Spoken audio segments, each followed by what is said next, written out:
Thank you, Chair Yellen. The Chair recognizes himself for 5 minutes for questions. Chair Yellen, I hate to take up time to ask this, but it's an important matter. As we well know, Dodd-Frank vastly expanded the non-monetary policy role of the Fed. Through no fault of your own, there has not been a vice chair for supervision appointed.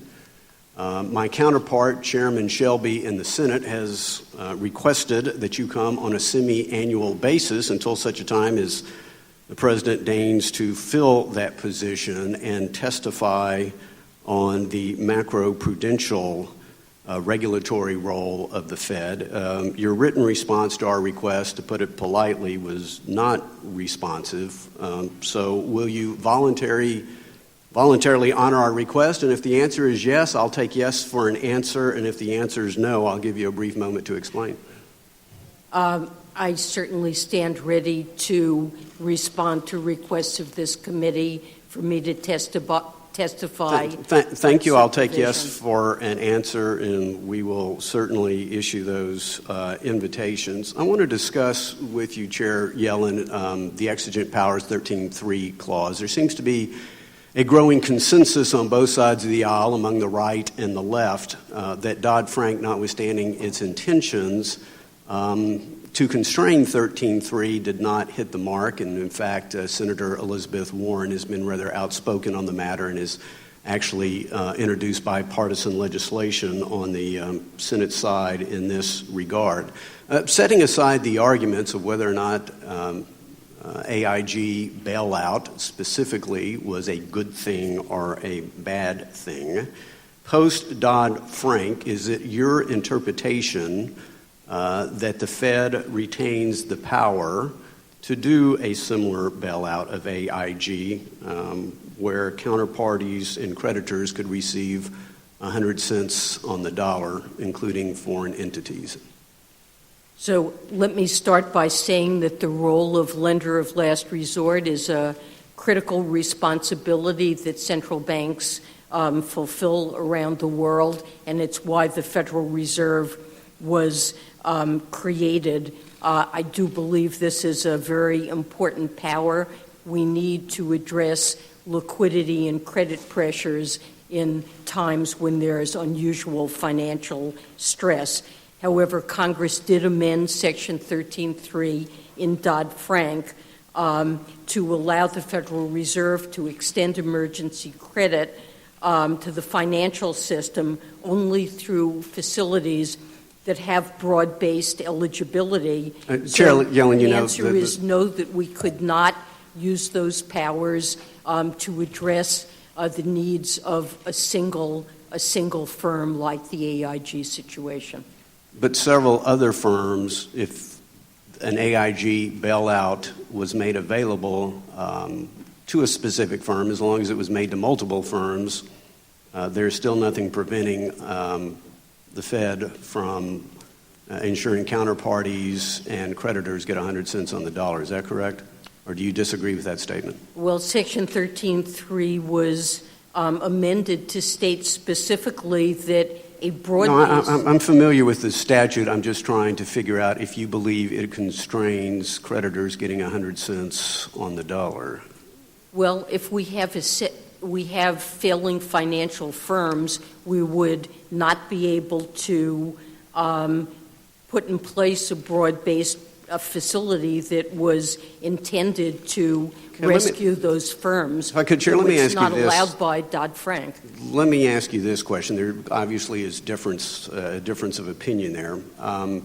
Federal Reserve Bank President Jeffrey Lacker recently gave a speech dealing with 13.3 and dealing with moral hazard, and I agree with you, the lender of last resort function is important, but so is moral hazard in creating greater systemic risk.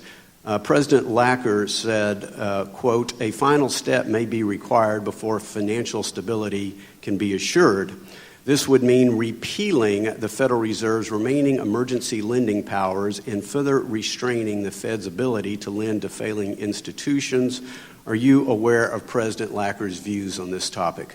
I am aware of his views, but I disagree with him. When do you expect... Dodd-Frank has been amended to limit our powers, as I mentioned, to bail out a single firm or a failing firm or an insolvent Chair Yellen, when do you borrower. expect that we will have the final rule on 13.3? Because we know there were 800 pages devoted to helping define proprietary trading in the Volcker rule, but we see no such effort in defining the concepts of insolvent and broad-based, and presently are seeing no real constraint to your 13.3 ability. So when would we expect to see that final rule? Well, we put out a draft rule. I'm aware of that. And we received a number of comments, and we're working hard to come out with a revision, and I expect that it will certainly be out in the fall.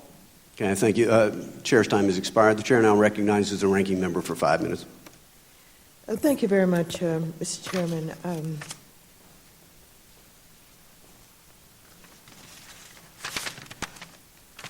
Chair Yellen, this morning I woke up to yet another story about discrimination against minorities. It seems Honda has been caught charging higher interest rates, I guess, on their loans to African Americans and Latinos.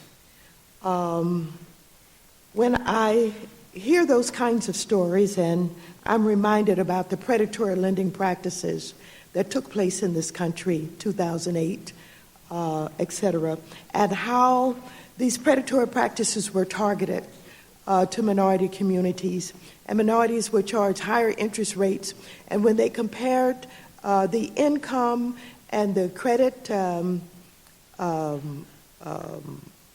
that blacks and minorities, their credit records to the credit records of whites, they could be the same, but they were paying more interest rates on many of these predatory products. And when I look at the loss of wealth in these communities based on the subprime lending, I cannot help but wonder, when is this going to stop? When is it going to stop? And while we have you here today, and we're talking about monetary policy, and we're talking about interest rates, qualitative easing, et cetera, I don't know how much you can do to deal with this inequality. I don't know there's anything that perhaps you can do that deals with discrimination, that deals with racism, that deals with income inequality, that deals with the problems that causes this great wealth gap that's so big now that it will never be closed. We hear a lot of talk about income inequality and the wealth gap, et cetera, and we look at the high unemployment rates in the African American and Latino communities, and sometimes you just think, you know, despite the struggle, despite all of the work, despite the challenges, some of this stuff just will never go away in this country. So I guess I'm asking you, because, you have the responsibility for some of what goes on in this economy relative to some of these issues. What can you do? What can you do about Honda? What can you do about the banks and the predatory practices that continue to gouge Latinos and African Americans and target these products to our communities? What do you say about all of this? So let me start by saying that the practices you described and the trend toward rising inequality, the impact that it has on African Americans and disadvantaged groups is something that greatly concerns me, and I think is of tremendous concern to all Americans. In terms of what we can do when it comes to lending, we're responsible for supervision of financial institutions to make sure that they adhere to fair lending practices, and we test regularly in our consumer compliance exams to make sure that the firms that we supervise are abiding by Congress's rules pertaining to the Equal Credit Opportunity Act to make sure that there are not unfair credit practices that are being directed toward minorities or toward any Americans.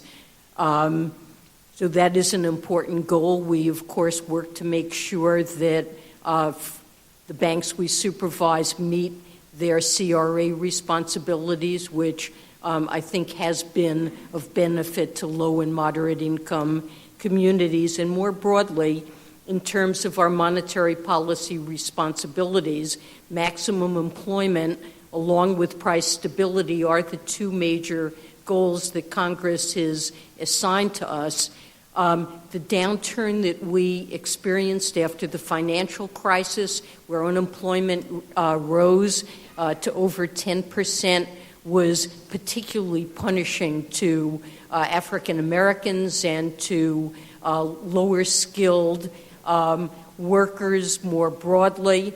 And a strong economy, getting the economy recovering, trying to get it back to maximum employment, lowering the unemployment rate.